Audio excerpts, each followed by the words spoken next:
In this video, we'll be sharing with you our experiences of exploring around Weipa and its surrounding areas, including some great fishing, some croc spotting, and just a heap of information to help you plan your epic trip around Weipa.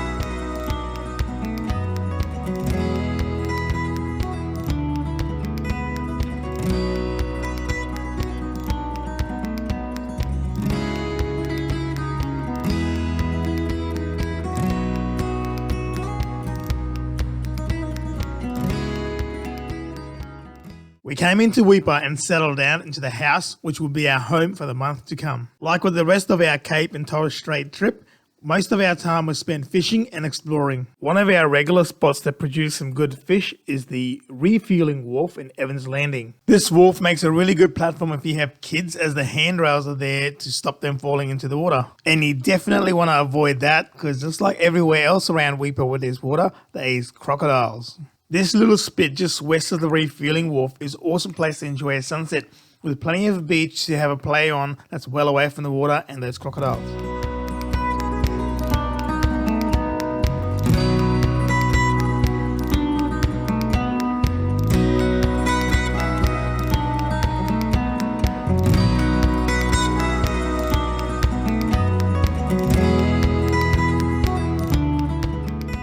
Another one of our favourite hangouts is on the south bank of the Weipa Mission Bridge.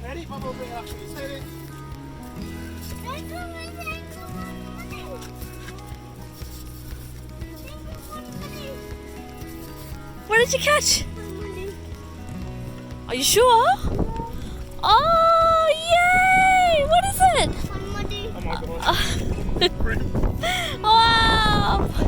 Jaden! Woohoo! Jaden got a black rim! A pretty good black rim to mark his first fish, which he hooked and reeled in all by himself at the age of 2.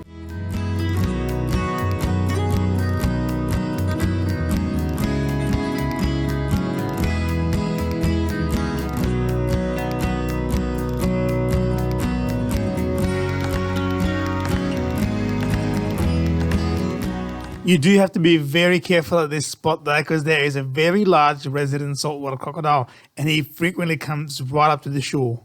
If you are keen to see a croc in the wild, I reckon if you pull up just before the bridge heading north on the Weipa Mission Bridge, on the left hand side you'll see a big sandbank. Pretty much every day the tide was out, we saw one sitting there and sunbaking. Another great spot nearby to Weipa which I recommend you check out is called Red Beach. This is on the north end of the Mission River. The scars on these trunks is from when the Aboriginal people removed the bark to make various things including shelter. They have been removed from various locations around the mine lease and relocated here to preserve them for the future. On top of all of that, this is a great place to go fishing. If you're liking all the fishing references and you haven't subscribed already, make sure to subscribe, because coming up very soon I'll be making a video all about fishing in Cape York from our experiences. It'll just be all mostly land-based.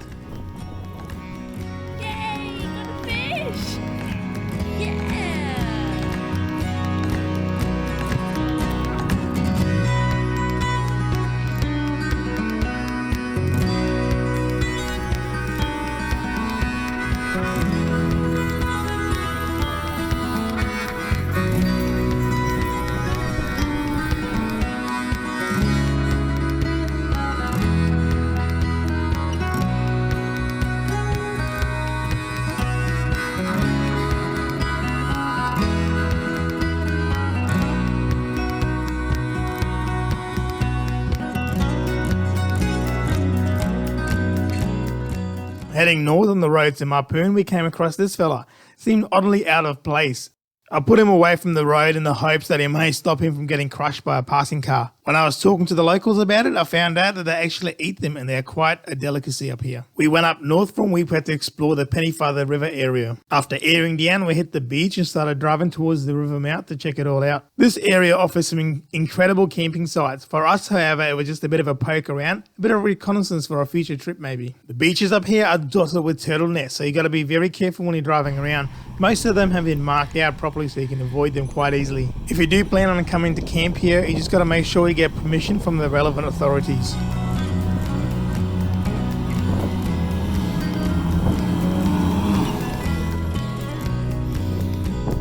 Heading further north again, you'll come to the small community of Mapoon. Here you will find the Weipa Cape Cafe. This is a great place to grab a drink or a feed. They have really awesome food at very good prices. Also in Mapoon, there's a nice big playground for the kids and a free water park. A lot of the Weipa locals bring their kids to this water park to cool off. At the northern end of the tip is Cullen Point. Here, there's another great Cape York campsite.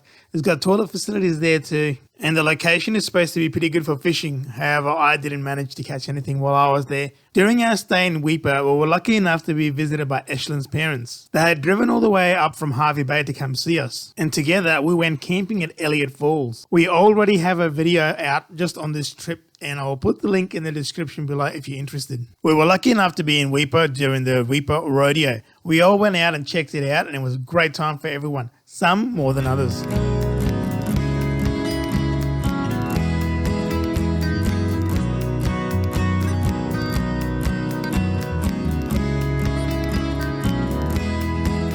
So camping in Weipa, you don't really get much of a choice. There's only just the Weipa campground, but luckily it's a great campground. So really good facilities. It's got the Barramunches Cafe, which does a really good feed. It's also a walking distance to the Woolies, and there's plenty of other shops in there too, including a bakery and a camping shop. And outside of the Weipa campground, you'll find the dump point. Now you don't have to book into the campground to use the dump point, which is good. So you can just pop in and dump your waste and keep going if you need to. There is a lot more to do in Weipa, a lot of which we couldn't actually do. There is a town and mine tour, which is an awesome little tour that shows you the town and mine. There's also some great fishing charters and some croc tours and sunset tours. And there is also some great places to eat out, including the Bowls Club, which was one of our favorites. So that brings us to the end of our time in Weipa. Now for the next stage of our trip, the video is actually already out. It's called Breaking Down in Cape York Twice. So that should give you a good idea of what it's all about. And apart from the obvious, it covers our trip from Weipa back down to Cairns. I will put the link in the description for you if you are interested in that. So if you like this video so far, don't forget to give it a thumbs up to let us know that you liked it. And also subscribe if you haven't already. And so you don't miss out on other great videos coming up, like the one about the fishing in Cape York, and also a video guide on everything about Cape York, on everything including where you can stay, where you can fill up with fresh water, where you can dump your wastewater, and everything else that you might need to know to get yourself to the tip of Cape York, including our thoughts of taking the caravan up to Cape York. Thank you for spending your precious time watching our video. We are a family with 2 young kids, and we have been working and traveling our way around Australia since March 2019. We share with you our trips so you can see that it's very possible to travel with young kids. We also share with you some tips that we've learned along the way, making traveling with kids a little bit easier. If you haven't already, please consider subscribing to our channel for future videos we upload every week. Thank you very much, and